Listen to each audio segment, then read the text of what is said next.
Hear, feel, think.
Thank you for coming.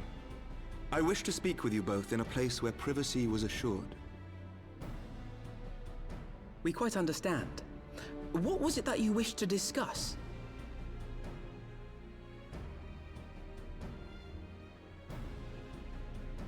With my father's passing, the seat of the Archbishop lies vacant. And so, in accordance with canon law, I have assumed his responsibilities. I should stress that this is a temporary measure. It was never intended that the Lord Commander of the Temple Knights serve in this capacity indefinitely. Quite the opposite. The statutes specify that I should surrender my powers as soon as a conclave of the senior clergy and the high houses have named a new archbishop. But in light of recent events, that would not seem appropriate. I confess I did not expect you to divulge quite so much quite so soon. The details of the Archbishop's plans, perhaps, but the true origin of the war and all it entails? I too had concerns. But when the Warrior of Light is witnessed returning to the capital upon the back of a dragon, one's options are rather limited. Mayhap I could have concealed certain details, but for how long? And at what risk? Should the truth have come to light in the meantime, how would the people have viewed my silence? After 1,000 years of lies and secrecy, I could not well abuse their trust and hope to be believed. The time for deception has passed. I only wish the people agreed. That some would deny the truth I had anticipated, but not this many. and among the few who acknowledged that my father had to be stopped, no small number question our methods.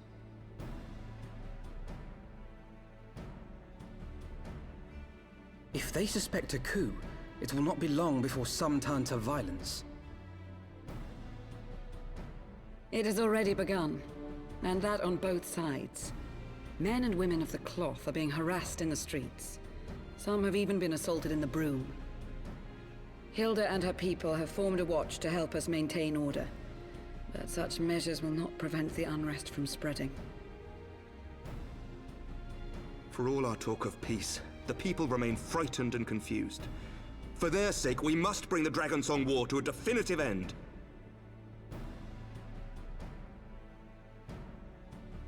And we should be glad to help you, Sir Emmerich. But what precisely would you have us do?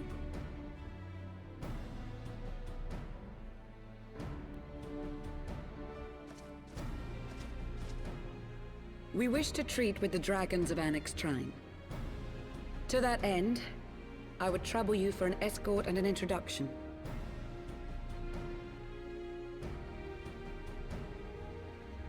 Annex Trine? You would speak with Vidofnir, then?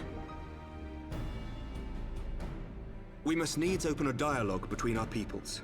Acting as my representative, Lucia will extend an invitation to their leader, that she might visit us here in Ishgard. Were she still with us, I would of course have beseeched Isel's assistance in this matter. But as she is not, I must ask that you aid us in her stead.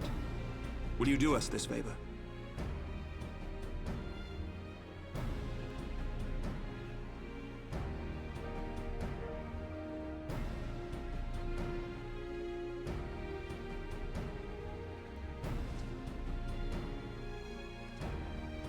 Thank you, my friends. Lucia, I leave the rest to you.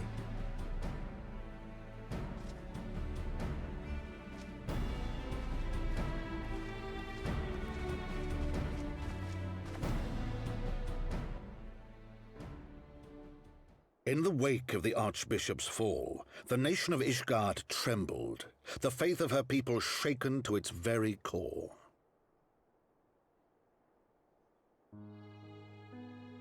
For 1,000 years had they fought and died, certain of the justice of their cause, only to be told that their holy war was born of the sins of their forefathers. What then for those brave men and women, thus stripped of their righteousness but to despair, to deny the truth and decry its speakers?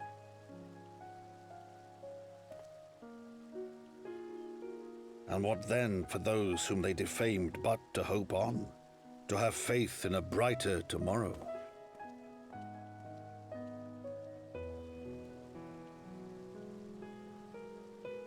A tomorrow in which man and dragon might live together in harmony, then as distant as the very stars in the heavens.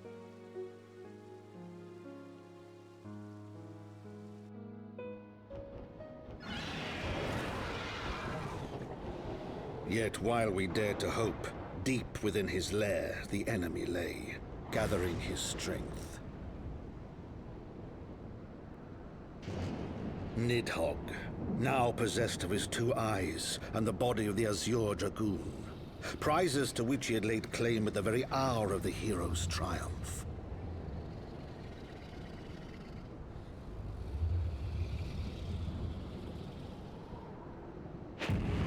As desperately as we sought the solace of peace, the great worm craved the misery of war.